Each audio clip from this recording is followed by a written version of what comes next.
You start off the game climbing into your life pod. Why? Because your spaceship is currently undergoing the aftermath of a Taco Bell crunch wrap. And even though there's 2 seats in this life pod, you said every man for himself and dipped. And if your spaceship nearly exploding with you inside it was bad, say hello to severe head trauma.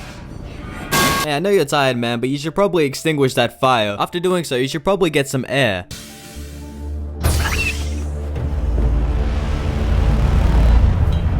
This is planet 4546b, and to explain the entire planet in short, this alien planet is home to about 200 aquatic versions of Satan, with their sole purpose being never letting you finish the game. You can either build up the courage to fight them, or build a prawn suit. I prefer this option. Subnautica has multiple biomes that you can explore, some being peaceful and some being not peaceful.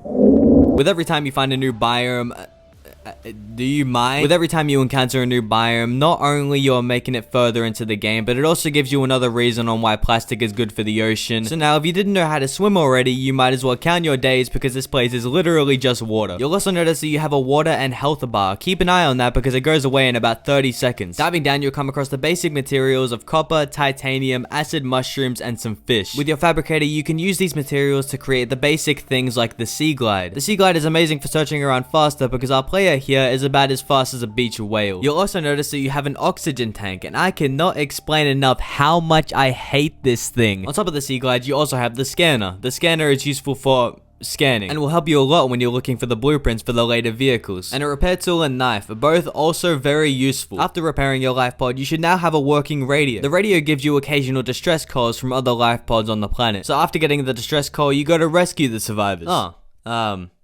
Never mind then. The empty life pods contain pre-recorded messages from the survivors that you can listen to, but who cares about that? There's a bunch of scannable things. One of which is the sea moth. The sea moth is useful for driving around the ocean and making you feel just a little bit more safer.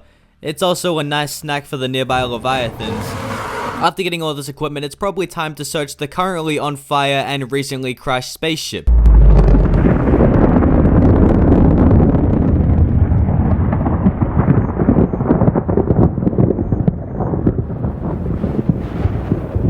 Conveniently, your PDA has given you the blueprints for the radiation suit. Build it and drive to the recently crashed and exploded ship. You should be careful though, because the entrance of the ship is guarded by one aquatic spawn of Satan, so slip past it and explore the ship. But then realize that you need a propulsion cannon to get through half of the ship, so slip past the Leviathan again and find the blueprints, build it, and go back. In here you can find more pre-recorded messages and a desk that you can scan and use for future builds, but that's a bit later. Go down even further and...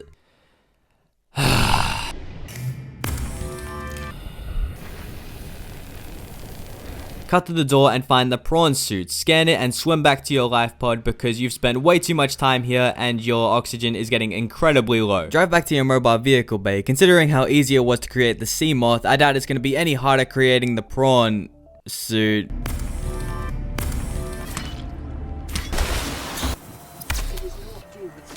Now with the prawn suit, you finally have a fighting chance against the aquatic versions of Satan. On your adventures, you'll eventually come across the mushroom forest, which holds most of the blueprints for the Cyclops, and also a tiny fish in a tree. Take it, it might be a good companion in the ocean of things that want to eat you. The Cyclops is a gigantic submarine that you sort of need, so you should probably build it.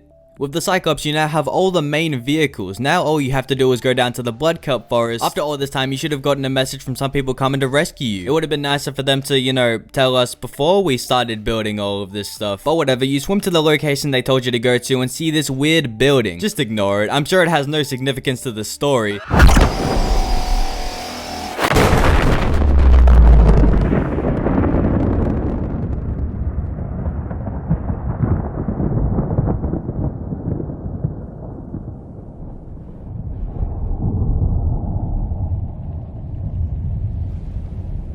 Well, with your only way of escaping this place currently at the bottom of the ocean, you should probably build a base. Make a habitat builder and build a nice functioning home because you're definitely gonna be here for a while. You should also explore the weird building. While walking around, you'll eventually come across some ion cubes. These are used to create the tablets. Explore further, find more scannable things, and also find this weirdly placed charger plug.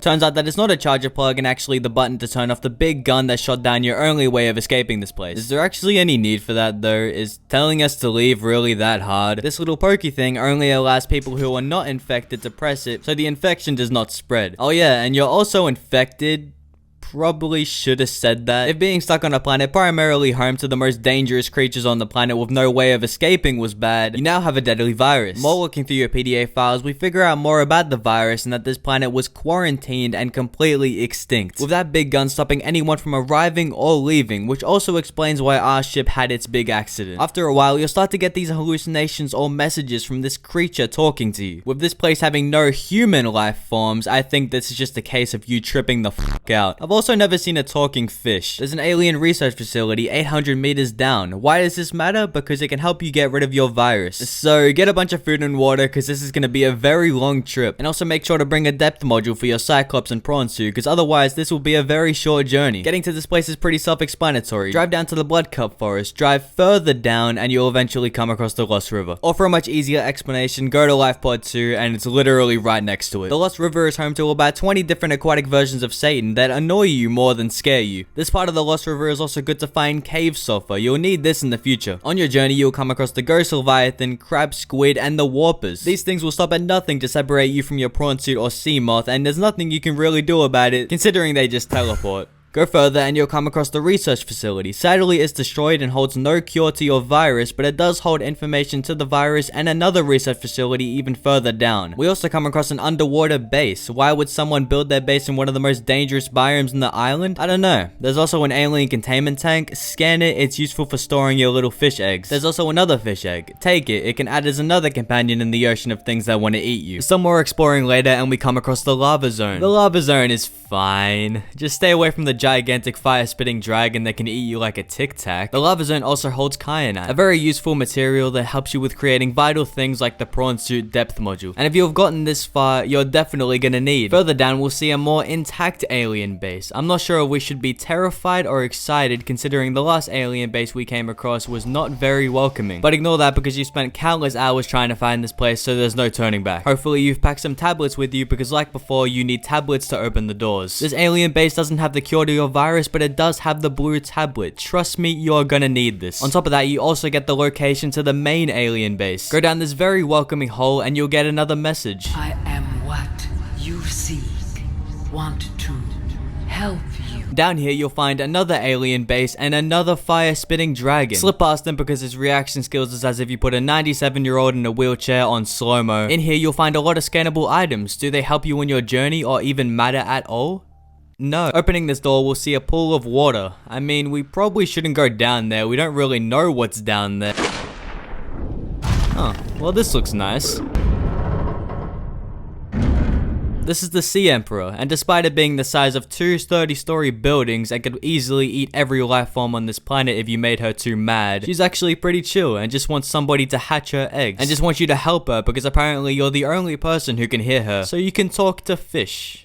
Why didn't you tell the 40-foot fish chasing you around the entire game to leave you alone? To hatch the Sea Emperor's eggs, you have to find a variety of different plants to create the hatching enzyme. Create the hatching enzyme and insert it into this thing so you can hatch the eggs. So now basically being the father of these mini Sea Emperors, they constantly vomit these little bubbles that help get rid of your virus. Congratulations. You're still stuck here though. The main Sea Emperor says one last goodbye to her children and sends them off through this little portal. Let's hope they can defend themselves because she just sent them directly into one of the most dangerous biomes in the game, also not too far away from the void. Well, that's not my problem. Now that you're no longer infected, you can finally disable the big gun. Congratulations. You're still stuck here though. Well, unless you searched through the Aurora and found the blueprints to the rocket ship. Yes, you can finally leave this island. Building this rocket is pretty easy because throughout your time on this island, you should have got 90% of the resources.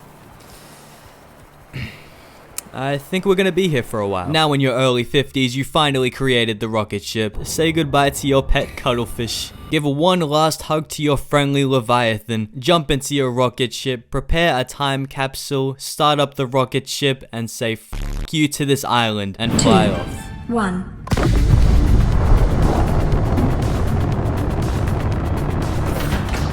Time capsule jettisoned.